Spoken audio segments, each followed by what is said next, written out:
I'm conflicted on this brand new Lyrical Lemonade album, All Is Yellow, by Cole Bennett.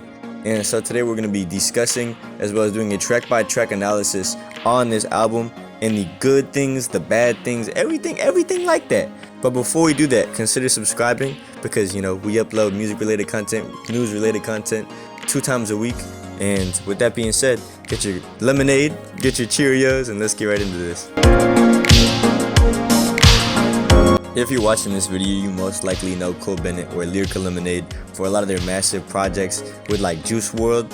He made a lot of big stuff with Juice WRLD, some stuff with Eminem, some stuff with Lil Skies, Lil Tecca. He made a lot of massive people because of his marketing and his incredible music videos. And he decided to branch out here with this brand new album, All Is Yellow, where he kind of plays a DJ Khaled role and he gets a bunch of people involved and like a bunch of stuff like that. And in this case, I feel like it was a little bit of a scrambled mess, but at the same time I feel like it's very enjoyable on the amount of tracks that we got out of here with people who we would not probably never seen features with. And I think that's one of the greatest things about this album, is that a lot of people get excited when people come together, and he makes a lot of very interesting combinations. As well as, I feel like if this album were to drop a little bit earlier, it would have been a lot more interesting just due to how exciting Lyrical Lemonade was a little while ago. I mean, it's still a massive brand, a massive name and all that, but I feel like it is definitely not as strong as it used to be. But I think it's very interesting that he's trying to bring that back, that hype back. And let's just get straight into this album though. Fly Away is the first track on here with Sheck West, Ski Mask, The Slump God, and JID. And like I said, bro, there's a bunch, like a wild amount of combinations on here that you would have never expected. And Sheck West is on the chorus, and arguably the worst part of the song, unfortunately.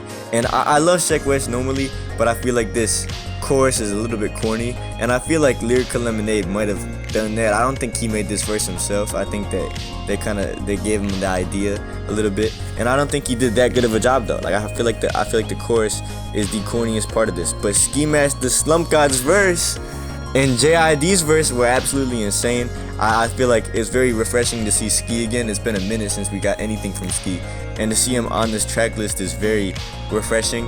As well as JID on here went absolutely insane. I think they did a very good job at reuniting the old cypher. If you didn't know, bro, they had an XXL cypher where it's just them two, and they low-key they cooked it.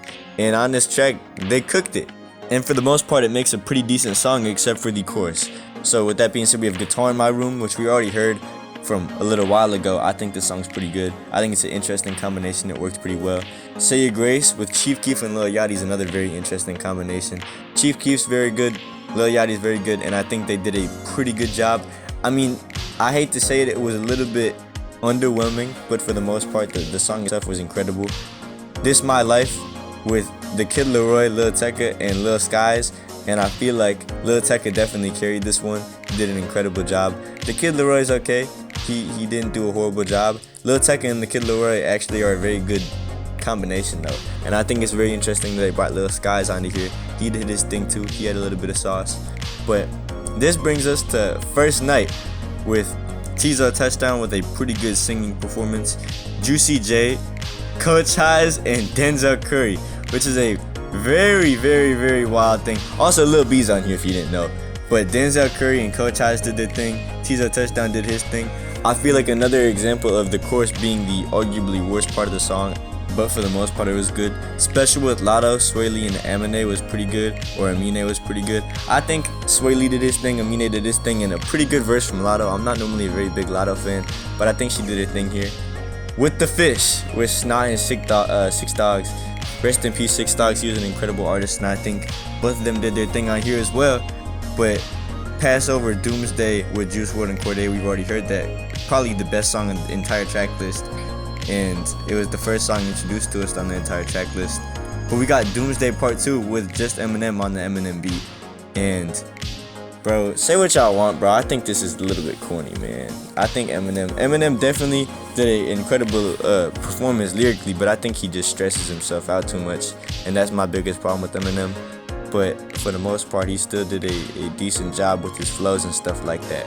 Fallout with Gus Dapperton, Lil Yachty, and Joey Badass was an incredible song. I was blown away when I first heard this. But then we have Equilibrium with Babytron and G Herbo. Another very interesting track. Babytron's a fun guy. G Herbo's a fun guy, and I think they did a pretty good job on here.